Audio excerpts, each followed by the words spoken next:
Docteur Cessuc, comment allez-vous? Ben moi ça va très bien. Donc c'est une super occasion de se rencontrer aujourd'hui puisque vous allez vous adresser particulièrement aux femmes, n'est-ce pas? Exactement, on va parler du diabète gestationnel. Je préfère que je dise ça moi. exactement.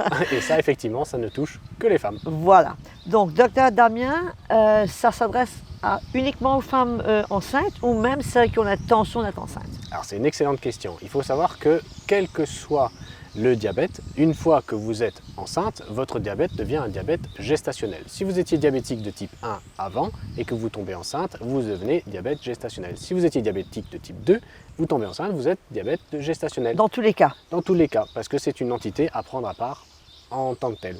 Donc il faut savoir qu'il ne faut pas s'en inquiéter une fois qu'on est enceinte. Il faut s'en inquiéter bien avant. Ça veut dire que si vous êtes diabétique avant de tomber enceinte, il faudra avoir un suivi bien particulier. Si vous avez le projet de tomber enceinte et que vous avez un doute sur votre statut diabétique ou non, il faut absolument faire un dépistage.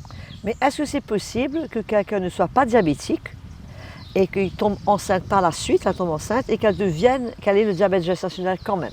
Alors ça, c'est effectivement la majeure partie des cas. Ça veut dire que la patiente n'avait pas du tout de problème métabolique, ni n'avait de diabète, mais une fois qu'elle tombe enceinte, on a malheureusement cette entité qui est cette résistance à l'insuline qui vient naturellement pendant la grossesse et qui peut développer un diabète gestationnel. Et est-ce qu'il y a des symptômes, docteur Damien? Alors, dans la très grande majorité des cas, non, il n'y a pas de symptômes. Mais il y a quelques symptômes qui peuvent alerter, comme par exemple une fatigue extrême, une soif intense, une conduite d'urination beaucoup, c'est-à-dire on fait beaucoup pipi. Et donc tout ça, ce sont des petits signes d'alerte qui ne sont bien sûr pas spécifiques. Quand on est enceinte, on peut être fatigué, on peut avoir soif, il peut faire chaud. Donc ce n'est pas spécifique, mais cela peut déjà alerter. Donc c'est déjà une indication pour quelqu'un qui aurait ces symptômes, qui doit absolument se faire dépister et suivre. Exactement. Après, bien sûr, il y a des personnes plus à risque que d'autres.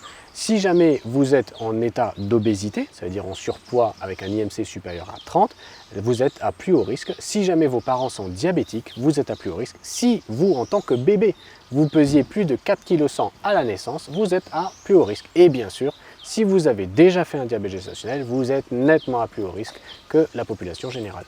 Donc, docteur Damien, qu'est-ce que toute personne qui nous écoute aujourd'hui, qu'est-ce qu'elle doit faire? Alors, si je devais donner un conseil très simple, faites-vous dépister. Si vous n'êtes pas encore enceinte, mais que vous avez le projet, faites un dépistage, faites une consultation préconceptionnelle avec votre médecin. Si vous êtes enceinte dans le premier trimestre, voyez votre médecin, parlez-en du diabète gestationnel. Si vous êtes déjà au courant que vous avez un diabète gestationnel, suivez-le très bien parce que la très grande majorité des complications pour le bébé, pour la grossesse, peuvent être évitées si le diabète gestationnel est bien pris en charge et bien équilibré. Et quelles sont les complications? Les principales complications pour la maman sont l'accouchement prématuré avec un risque de décollement placentaire. On a un risque bien plus accru de césarienne car plus d'hypertension pendant la grossesse, plus de prééclampsie et bien sûr plus de éclampsie. Pour le bébé, on a malheureusement ce qu'on appelle la dystocie des épaules, c'est-à-dire le bébé devient trop gros et il ne passe pas le passage, donc il y a des problèmes à la naissance. Il peut développer une hypoglycémie à la naissance parce que son pancréas produit beaucoup d'insuline parce qu'en contact avec beaucoup de sucre dans l'utérus. Une fois qu'il est dehors, il produit toujours autant d'insuline, mais ne reçoit plus autant de sucre. Sa glycémie chute qui peut être fatale pour le bébé. Et bien sûr, si le diabète était très précoce dans la grossesse, il peut même y avoir des malformations organiques. Donc ce n'est pas une image très intéressante, mais quand même ce qui est important, c'est que tout cela peut être évité. Mais dites-moi, docteur Cessuc, pour un patient normal qui va voir son médecin pour être suivi pour sa grossesse, est-ce que le médecin généraliste va automatiquement faire une glycémie?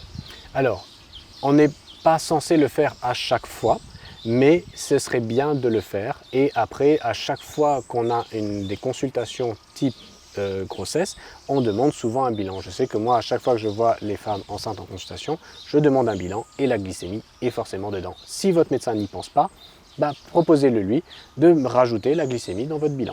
Moi, je pense que la meilleure solution serait d'inviter toutes ces dames à venir nous visiter ici à l'APSA, qu'on puisse les prendre en charge et qu'on puisse éviter tout ce parcours compliqué alors que les choses peuvent se faire différemment dès le départ.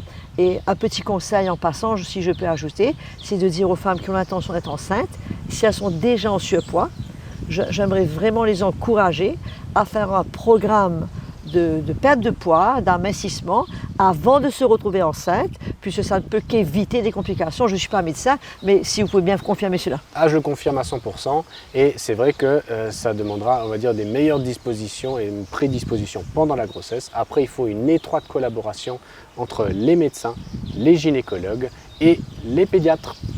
Donc toute l'équipe qui doit entourer le patient. Exactement. Voilà, donc c'est super. Ah ben, j'aimerais quand même prévenir toutes ces dames qui nous écoutent aujourd'hui que nous avons une offre toute spéciale pour vous.